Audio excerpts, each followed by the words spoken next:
اور پھر آخر میں اللہ تبارک و تعالی نے یہ حکم دیا کہ لا یغتب بعضکم بعضا، تم میں سے کوئی کسی دوسرے کی غیبت نہ کرے.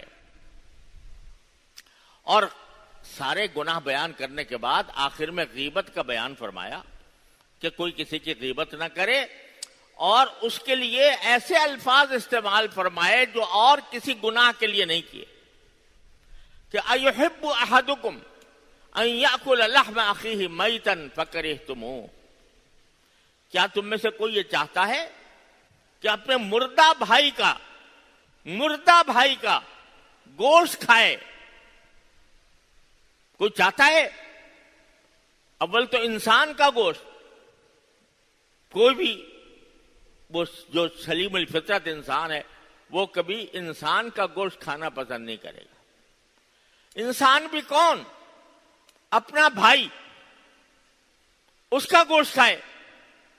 اور بھائی بھی کون؟ مردہ بھائی کا گوشت کھانا کیا تم پسند کرو گے؟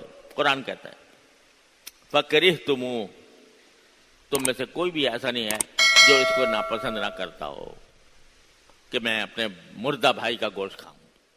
لیکن کسی مسلمان کی، بلکہ غیر مسلم ذمہ کی بھی غیبت کرنا یہ ایسا ہی ہے جیسے اپنے مردہ بھائی کا گوشت کھانا.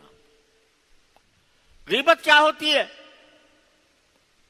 صحابہ کرام نے رسول کریم سرور دو عالم صلی اللہ علیہ وسلم سے پوچھا کہ یا رسول اللہ غیبت کا کیا مطلب ہے، کیا چیز غیبت ہوتی؟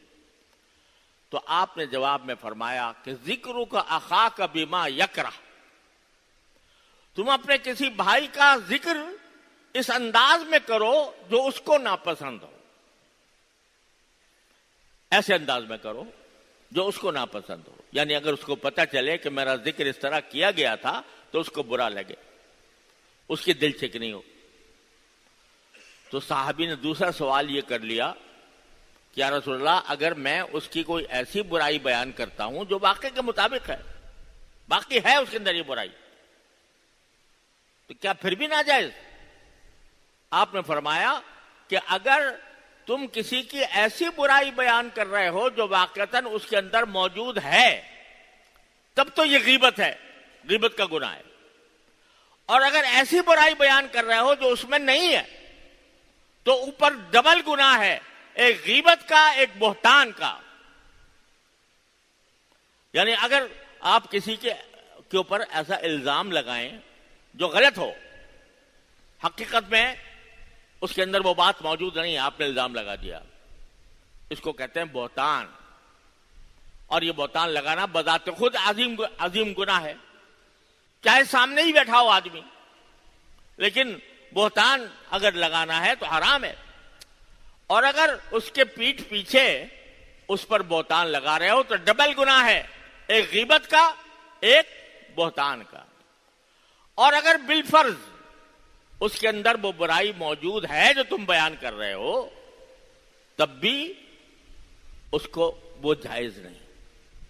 وہ اس کے پیٹھ پیچھے بیان کرنا یہ ایسا ہی ہے جیسے مردہ بھائی کا گوشت کھانا، یہ غیبت ہے. چاہے بعض لوگ کہتے ہیں جی میرا کیا ہے، میں اس کے منہ پہ کہہ دوں، لہذا میں جو یہ برائی بیان کر رہا ہوں یہ چاہوں تو آپ چاہو تو منہ پہ کہہ دوں. ارے بھائی منہ پہ کہہ دو گے تو وہ اور برائی ہوگی اور قسم کی، اور پیٹھ پیچھے کہہ رہے ہو تو دوسری برائی. اگر منہ پر کہہ رہے ہو الزام لگانے کے لیے، رسوا کرنے کے لیے، ذلیل کرنے کے لیے، چاہے وہ باہر برائی اس کے اندر موجود ہے تب بھی منہ پر کہنا ناجائز ہے. ہاں اصلاح کی خاطر کہو، محبت سے کہو، پیار سے کہو، ذلیل کیے بغیر کہو، عزت نہ اتارو، اور اس سے کہو کہ بھائی یہ بات مناسب نہیں ہے، آپ براہ کرم اس سے پرہیز کریں، تنہائی میں کہہ لو، کوئی حرج نہیں، منہ پہ کہہ دو. لیکن ذلیل کرنے کے لیے کہو منہ پر، عزت اتارنے کے لیے کہو تو وہ بھی ناجائز. اور اگر پیٹھ پیچھے کر رہے ہو تو اس میں بھی غیبت ہے، گناہ ہے، ناجائز ہے، مردہ بھائی کے گوشت کھانے کے مرادف۔ اور تعریف کیا ہے؟ رسول کریم صلی اللہ علیہ وسلم نے فرما دیا کہ غیبت جس کو کہتے ہیں کہ تم اپنے کسی بھائی کا ذکر اس انداز سے کرو کہ اس کو وہ ناپسند ہو۔ ایک شخص ایک برائی جو ہے وہ تنہائی میں کرتا ہے، کوئی فرض کرو، تو وہ جانے، اس کا اللہ جانے، تم جا کر اس کی پیٹھ پیچھے کہتے ہو جی وہ فلاں برائی کا مرتکب ہے، فلاں برائی کرتا ہے، تو یہ غیبت ہے اور ساتھ میں دوسرے کو ذلیل کرنا ہے۔ اس وجہ سے یہ حرام ہے، اور ایسا حرام ہے کہ ایک حدیث میں یہ الفاظ مروی ہیں کہ الغیبت اشد من الزنا، کہ غیبت زنا سے زیادہ سخت گناہ ہے۔ کیوں؟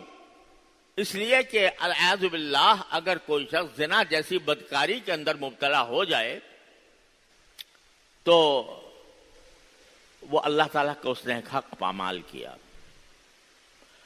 اور چونکہ معاملہ اللہ تعالیٰ کے ساتھ ہے لہذا اگر کبھی ہوش آ جائے اور انسان اپنی اصلاح کرنے کی کوشش کرے تو ایک مرتبہ بیٹھ کر سچے دل سے اللہ تعالیٰ سے کہہ دے استغفر اللہ ربی من کل ذنب واتوب الیہ، دل سے کہہ دے اے اللہ میں معافی مانگتا ہوں، مجھ سے غلطی ہوئی، گناہ ہوا، اور میں اس کے سے آپ کی بارگاہ میں معافی مانگتا ہوں اور توبہ کرتا ہوں، آئندہ نہیں کروں گا، تو فوراً وہ گناہ معاف ہو جاتا ہے۔ وہ زنا ہو، وہ شراب نوشی ہو، وہ کوئی اور ایسا گناہ ہو جو حقوق اللہ سے متعلق، لیکن غیبت کا جو گناہ ہے اس کا تعلق بندوں کے حقوق سے، اور اللہ تعالیٰ فرماتے ہیں کہ اگر کوئی شخص میری حق تلفی کرتا ہے اور پھر توبہ کرتا ہے، توبہ کرتا ہوا میری بارگاہ میں آتا ہے تو میں اسی وقت معاف کر دیتا ہوں، لیکن میرے بندے کا اگر حق پامال کیا، اس کی حق تلفی کی، تو صرف توبہ سے معاف نہیں کروں گا، بلکہ اس توبہ جب تک کہ جس شخص کا حق پامال کیا ہے اس سے معافی نہ مانگے، وہ معاف نہ کرے، اور یا تو اس کا حق ادا کر دے یا اس سے معافی مانگ لے اور وہ سچے دل سے معاف کر دے کہ بھائی میری جو حق تلفی ہوئی تھی میں معاف کرتا ہوں۔ جب تک یہ نہیں کرے گا تو صرف زبان سے توبہ اور استغفار بھی کافی نہیں ہے، اس لیے فرمایا گیا کہ غیبت زنا سے زیادہ شدید چیز ہے۔ اس لیے فرمایا، اب آپ اندازہ کرو، العیاذ باللہ ثم العیاذ باللہ، اگر کوئی شخص زناکاری میں مبتلا ہو اور لوگوں کو پتہ چل جائے، اس کے بارے میں کیا خیال ہوگا لوگوں کا؟ کتنی نفرت ہوگی اس سے، کتنی برا اس کو سمجھیں گے اگر پتہ چل جائے کہ کسی نے زنا کیا ہے۔ لیکن غیبت دن رات ہماری محفلوں میں ہو رہی ہے، ایک آدمی سامنے دوسرے کی برائی کر رہا ہے اور ہم اس کو سن رہے ہیں، اس سے مزے لے رہے ہیں، تو زنا کوئی کر لے الیاذ باللہ تو سارے معاشرے میں مطعون ہو جائے، دنیا اس کو برا بھلا کہنے لگے، لیکن غیبت جو اس سے زیادہ شدید گناہ ہے اس میں دن رات ہمارا ابتلا ہے۔ کوئی مجلسی مشکل سے خالی ہوتی ہوگی جس میں کوئی کسی کی غیبت نہ ہوتی۔